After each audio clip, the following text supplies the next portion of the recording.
What is public health? How do you respond when someone who's not familiar with public health asks you to explain what it means? It's a broad field and not always easy for us to explain, but if we don't, then who will? How will others understand and value this field? On this episode, I'm going to share with you some easy ways to explain what public health is without the use of heavy scientific jargon. You're listening to the PHEC podcast, episode 389. The field of public health is so broad, overlapping multiple industries. With epidemiology at the core of public health, there are an unlimited number of ways to target specific populations, health conditions, environmental issues, and causes that matter most to you. My name is Dr. Huntley, and I'm the host here on the Public Health Epidemiology Conversations podcast. I'm an epidemiologist, consultant, and entrepreneur with over 20 years of experience in healthcare and public health. On this podcast, my guests and I engage in conversations that demonstrate the importance of public health and epidemiology across a variety of industries, helping you think outside the box and inspire greater positive impact in communities around the world. Now, let's dive into the topic of this brand new episode. Greetings, everyone, and thank you for joining me on this episode. My name is Dr. Charlotte Huntley, and I lead an epidemiology consulting firm that supports nonprofit organizations that serve Black, Indigenous, and people of color communities, which are often referred to as BIPOC communities. We are often invited to support tribal organizations, and we're always humbled and truly excited and honored to serve. We help our clients collect, analyze, manage, and communicate their data and health information in plain language to the communities that they serve. If your organization serves or supports BIPOC communities, or if you are genuinely interested in building relationships with BIPOC communities, then please reach out to us. Be happy to discuss how we may be able to support you. You can reach out through our website, DrCHHuntley.com, and we'll also have the links in the show notes for you as well. On this episode today, we are going to dive into the topic, the question, what is public health? I had intended to prepare this episode. It's been on my mind for quite a while, actually. I remember searching through, I often attend conferences and I want to go in the rooms where the thought leaders are, and I want to know what's keeping them up at night. I want to know what other people are wrestling with. So as I hang out at conferences and I'm listening to conversations and looking at, kind of what's happening around me, I noticed this pattern for a while. A few leaders have made these comments about how we need to increase the value, value our industry as public health. And we do that by making sure that we're leading these conversations that is explaining public health. A lot of this came into the frustration during the COVID pandemic when we saw a lot of medical professionals stepping up to the mic to answer questions that were public health questions instead of bringing the public health practitioners and experts to the microphone to answer questions. They were confused. There's a lot of confusion. And healthcare professionals are not necessarily trained in public health unless they, sought that credential and, had that training. So we were frustrated, a lot of us, with the confusion that emerged. But we also know it's frustrating sometimes to try to explain public health because it is so broad. We want to try to explain it, but sometimes it gets confusing. And have you ever been in a situation where someone asks and, your mind is kind of racing around to kind of figure out what version are we going to, use to explain it, what examples are we going to use? I know I talk about this a lot in the context of epidemiology and what does it mean and how do we explain it? And I've talked about that a lot from my own perspective on this podcast. We're going to set aside epidemiology. We'll come back to that in another episode. I want to start with really dissecting public health. And I see that this happens a lot if you think of some of us that are in academia or senior level, more executive level positions, more front facing, those that are in front of media or in front of people where they're often speaking to colleagues, peers, other leaders. There's sort of one set or one style of conversation in terms of how we talk about it and how we explain it. If we're involved in any aspect of a scientific community, that's sort of one language that I'm not really talking about on this episode. What do we say to the non-scientific community? the people who want to hear about this in layman's terms, plain language. How do we talk about that? And it's not easy if you think about, we all wear so many different hats in all the different areas and specialties of public health. So I was thinking about this. I'd actually been researching this a bit, and I wanted to bring this episode. I wanted to talk about it. In the process of doing all of this, something popped up in my newsfeed that was so aligned, and I just wanted to share that with you. It's actually a new podcast, and if you're watching this video, you're going to see me looking back and forth. I've got a lot of notes and things up on my screens as I'm recording this with you. But there's a new podcast called, relatively new, Shared Humanity. It is produced by Yale School of Public Health, and the host is Nelba Marquez Green. So this is episode number 8, and there was a video clip. She's interviewing the dean, Dr. Megan Rainey. So some of these names might be familiar to you as you're listening. I do recommend checking out this podcast and listening to the full episode. I'm a fan of podcasts in general, and I really love it when I see a strong organization like an academic institution or a large public health agency that creates a podcast and there's a conversation happening. It's an opportunity for us to join in on that and hear something that feels and flows like a conversation instead of something so rigid. So I'm always excited to see something like that and ready to check it out. I do encourage you to explore the podcast. But what caught my attention was in my feed on LinkedIn, I was kind of scrolling through, and there was a video clip from this particular episode. And I love it so much because for 2 reasons. First of all, the host, Nelba, of course, she knows what public health means, but she's asking, as a good host would, thinking about the audience. And she just simply says, before we get into this too far, for someone who's listening who may not be familiar with public health, how can you explain it to them in digestible pieces to help them understand? How would you explain what it means? So that's the context of her question. I love that question so much. And then at the same time, Dr. Rainey's reaction was exactly what I feel when someone asks me. I feel if I'm caught off guard a little bit, or just, when someone asks, what is epidemiology? Or what is public health? I'm racing through my mind to decide, okay, what version am I going to explain? Trying to scan, like how much, do I assume they understand or not understand, and kind of putting the words together. Now, that's me, and that's what runs through our mind. But Dr. Rainey's expression, she paused. She gave a very great response, but it's that initial reaction to the question that I think hits us a lot because we understand it. We love talking about it in certain settings, and it feels very natural. It flows. It's not always easy or second nature for us to answer that question. How do we break it down in digestible pieces and explain it to someone who's not really familiar with public health? And so seeing that video clip was right during the time that I'm trying to prepare for this episode. And I thought, this seals it, because it was a little triggering, I guess, for me, because I think about all the times people ask me, what does public health mean? Or really, it's about epidemiology. Usually is when I get that question. I'm trying to figure out what to say. But her reaction, just kind of collecting the thoughts and thinking about what to say and then beginning to speak. She did a great job. I have nothing negative whatsoever to say about how she responded. It's just her reaction reminded me of how important it is for all of us to really, I'm just going to say, practice. How do we explain this? So I'm not talking about when we're in the context of where we've had time to prepare and maybe we're speaking among our colleagues or some level of scientific professionals and we're articulating a response. I'm not really talking about that. I'm talking about everything else. So what I've done is I started to break this down, and I wanted to search around and see, like, how are we explaining this? Who's got great examples? What do I see when I start to search around, as if I'm someone to search and see what is public health. I'm trying to figure out what it is. Well, I go to some of the schools of public health and websites, and I just started to pull a few things to see what was there.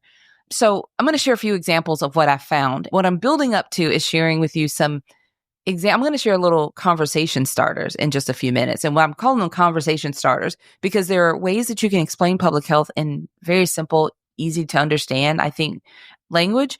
And I think it starts a conversation. So you may answer that question for that person, and then maybe that opens the door for the conversation. But before we get to that, I'm going to kind of explain a little bit more of taking you through the process and my backstory here. So when I was thinking, what is public health? And I started to go to some of the schools of public health, I didn't do any special systematic process of determining which schools I was going to find. I just started poking around like we do when we're trying to figure something out. We start, doing searches and looking for it. So here is something that I found from the University of Texas, the Health Sciences Center at Houston. So UT Health, School of Public Health, let's see, UT Health. This is Houston. So I am going to read it because I think it starts out kind of structured, but then it really quickly moves into something gives some examples and puts into context that I think is easy to understand. So it starts out with, everything we do as public health professionals aims to use research and insights to encourage healthy practices, prevent disease and injury, and improve quality of life, all on a population scale. So that's not something I would actually say if it was just, if my aunt or my cousin or my friend asked me, right? I still think that's a little bit more of a professional setting, a little bit more structured. But then what comes after that? One of the public health's defining characteristics is that we are constantly trying to get ahead of the problem, approaching issues from a proactive instead of a reactive stance. We call this going upstream. Rather than treating a person after they've become ill or hurt, we try to prevent sickness and injury in the first place.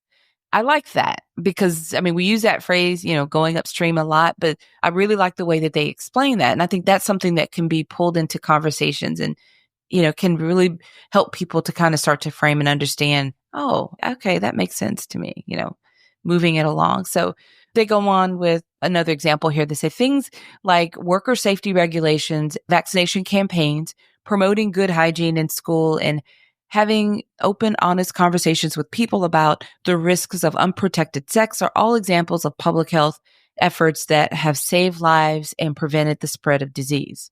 I really like that. I feel like that is a really good explanation of public health that expresses how broad it is with some examples that really will get people to think, oh, okay, I'm starting to get it. It's starting to come together. So I really like that one. Here's another one that I found from Johns Hopkins, Bloomberg School of Public Health. So on their website, all of this is straight there. I'll share some links because I want you to have all of this. I'll share some links in the show notes. So no worries if you're listening and trying to figure out, where did she get this? Okay, so from Johns Hopkins, in the medical field, clinicians treat diseases and injuries one patient at a time. In public health, researchers, practitioners, and educators prevent disease and injury at the community and population level. We identify the causes of disease and disability, and we implement large-scale solutions. And then, for example, and it goes on into, instead of treating a gunshot wound, we work to identify the causes of gun violence and develop interventions to prevent it. And then it goes on with a couple more examples that fall under, birth weight and keeping babies healthy, high blood pressure, and examining their risks. And so it gives a lot of examples that can help people start to wrap their brain around, getting a sense of what public health means. I like that a lot. So then that led me to, you hear me often talk about the American Public Health Association on this podcast. So I wanted to know, I've gone there before, but I wanted to know, what do they say about public health? So on the website for APHA, it says public health promotes and protects the health of all people in their communities. The science-based, evidence-backed field strives to give everyone a safe place to live, learn, work, and play. If you've ever been to an APHA conference, you've heard that a million times. Sometimes we say it so often that we just kind of blurt it out without really thinking about how it could help us explain this to other people, what public health means. Because, we're in that context, we're all public health professionals. So we're just having a conversation usually amongst our peers.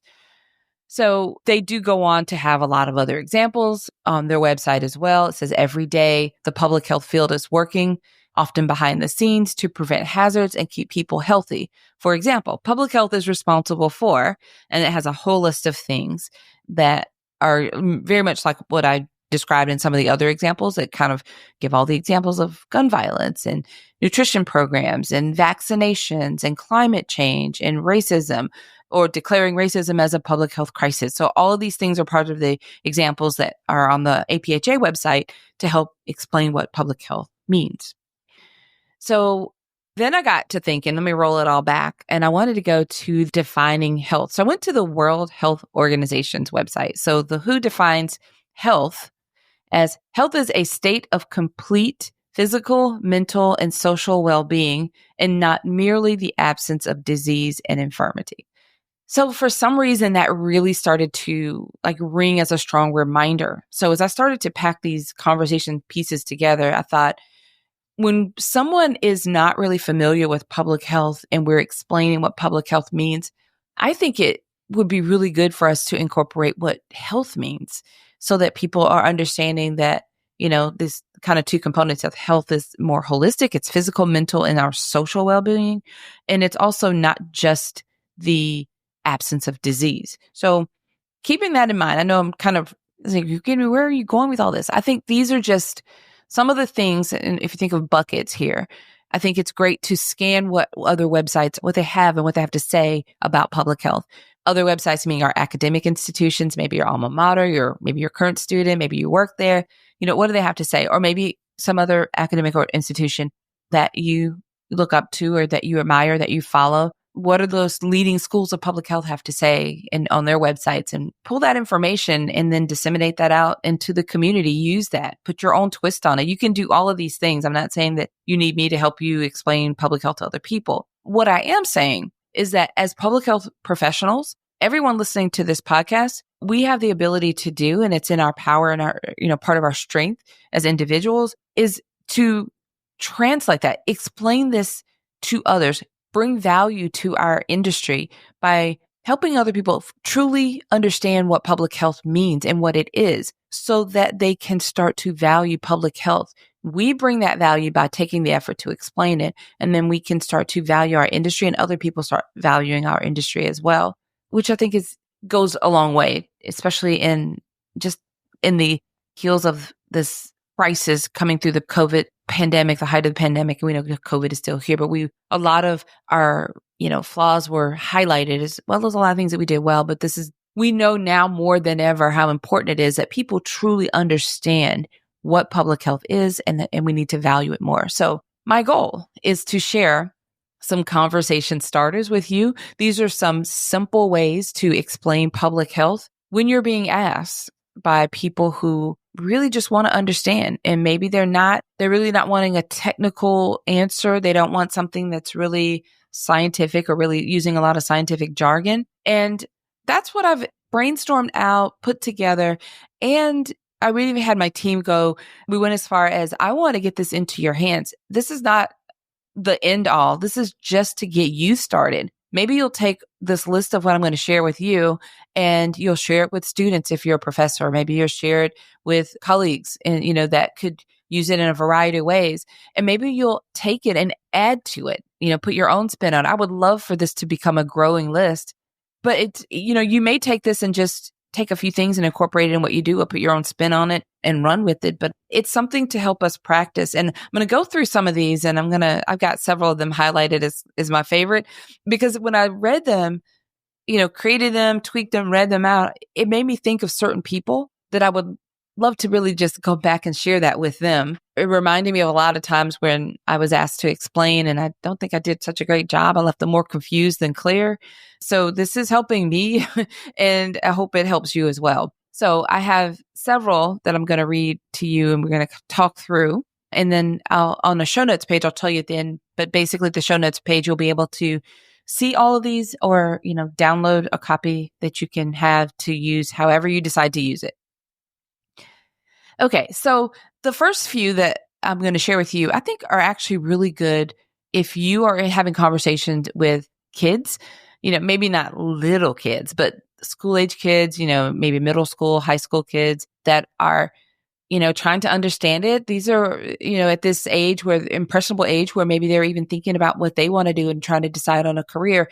On this podcast, how many people have you heard me interview who said they started out medical school because they knew they were interested in health, but they thought it was just, that was the way to go. So they started out pre-med, and then they discovered public health and made a pivot. So maybe we can start to explain this to younger kids, school age kids, as they're trying to decide what they want to do, and they can start exploring this as an option for a major when they go to undergrad.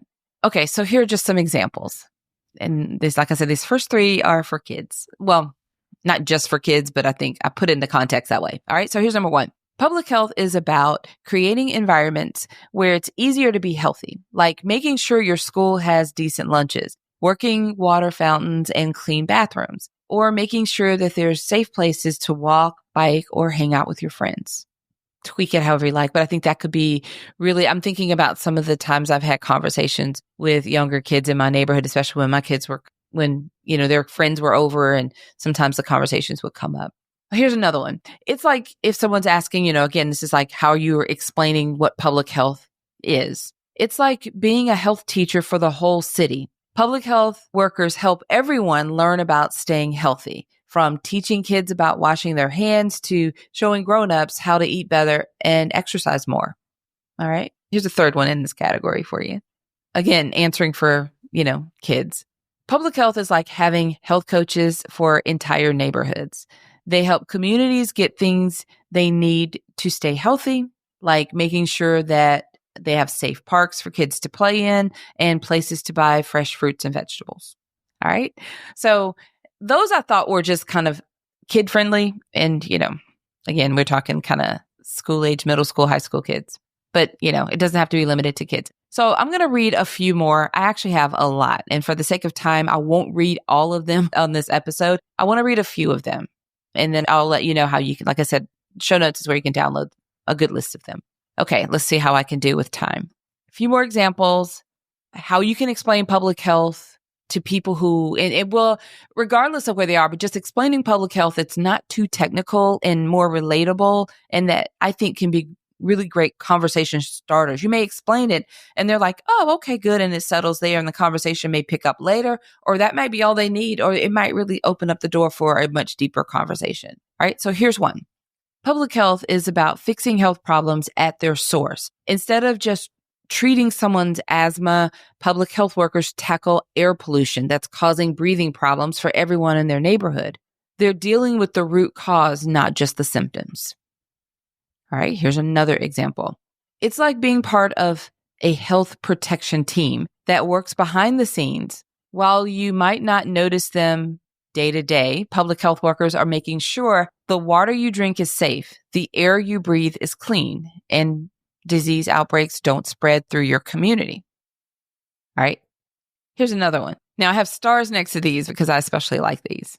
All right, so the next one is public health is like having weather forecasters, but for diseases instead of storms. They try to predict when illnesses might spread and warn people about how to stay safe, just like meteorologists warns us about bad weather. I used to really like meteorology, so I like that one. Okay, so here's another one that I like. Think of it this way. If a doctor is like a mechanic who fixes a car that's been in an accident, one car at a time, public health workers are like people who make sure all the roads are safe, the traffic lights work, and everyone knows the rules to prevent accidents in the first place. What do you think of that one? I thought that was pretty clever. All right, so I like that. Here is one. I think this one could be nice if you're talking to someone who's a little older, maybe an older uncle or aunt or parent. And this may not relate to those of you who are outside of the United States, but we have a system here. Anyway, let me just read it to you, and then we'll see how it lands. So you could say to them, remember when restaurants started putting those letter grades in their windows? That's public health in action. They're the ones checking to make sure your takeout won't make you sick. Now, I realize that could also spark a conversation about the last time someone got food poisoning and yada, yada, yada, but it's still a way for you to explain public health in that context. And it's an example that some people can really relate to. Okay, here's another one. Public health workers are like the behind the scenes crew that makes sure your tap water is safe to drink. You don't have to think that much about it, but someone's making sure you don't get sick every time you fill your coffee pot.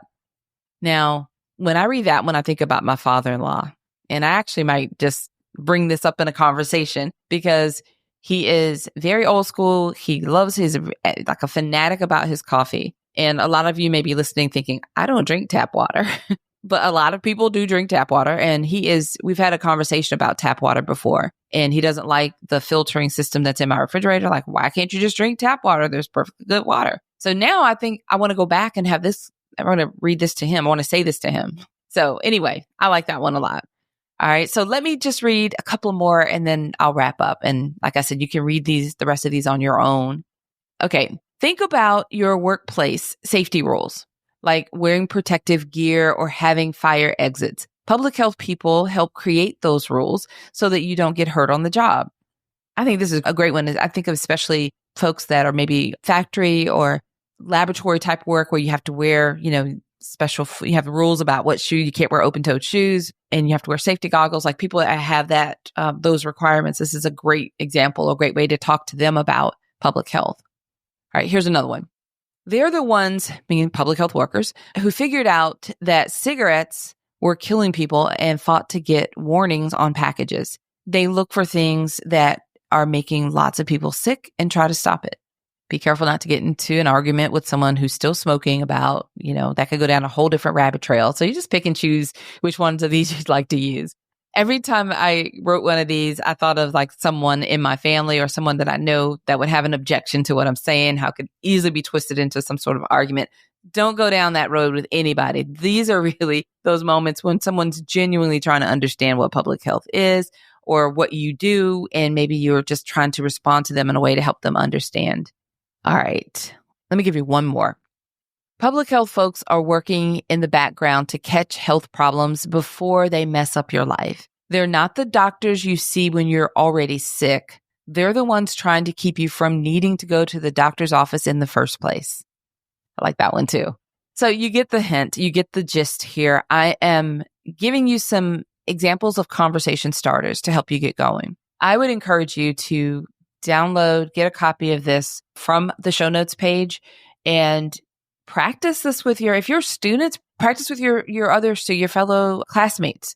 If you're in any position, if you're a professor, if you're a mentor, if you're involved with a group of students, you can turn this into an activity. You do a little role playing and then challenge someone that you know to extend this to not just role play among your peers in the classroom, but really get into a real situation in a setting where you test this out with people your siblings, your relatives, your parents, your aunts and uncles, cousins, people that are going to be very forgiving if you stumble around on this, but test it out. The more we kind of use air quotes here, practice this in a space like this with some friends and family that are close to us, the easier it becomes to put it into action outside of that trusted circle. But if we don't ever really practice having these conversations in the setting, I think we'll always kind of back away from it, or we'll just regurgitate that one out of the textbook, which is accurate, but it doesn't always land well when people are genuinely just trying to understand what public health is,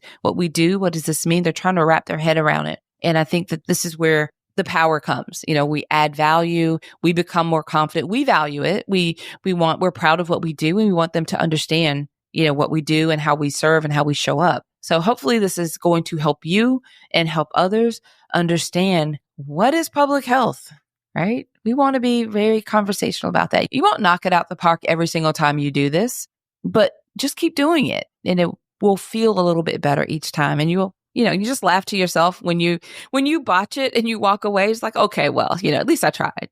But you can always follow up and come back a little bit later and try again and have the conversation again and continue on from there. I had a lot of fun putting this together. I had a very long list, pages of examples, and I had to go through and cut out the ones that did not kind of light me up.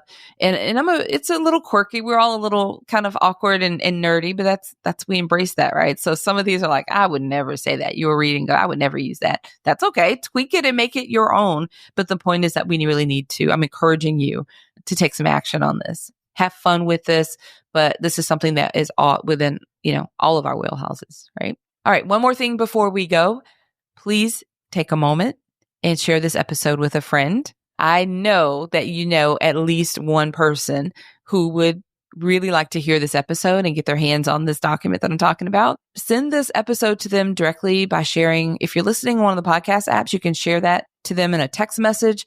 You can share it directly to social media. If you're on the show notes page for this episode, when you go to grab the document, you can also use the social sharing buttons at the bottom of the show notes page. Makes it really easy to share this episode with your network. All right, everyone. Until next time, have a fantastic rest of your day. Thank you for listening to the Public Health Epidemiology Conversations podcast. Visit phecpodcast.com to find the show notes for each episode and to learn how to work with me.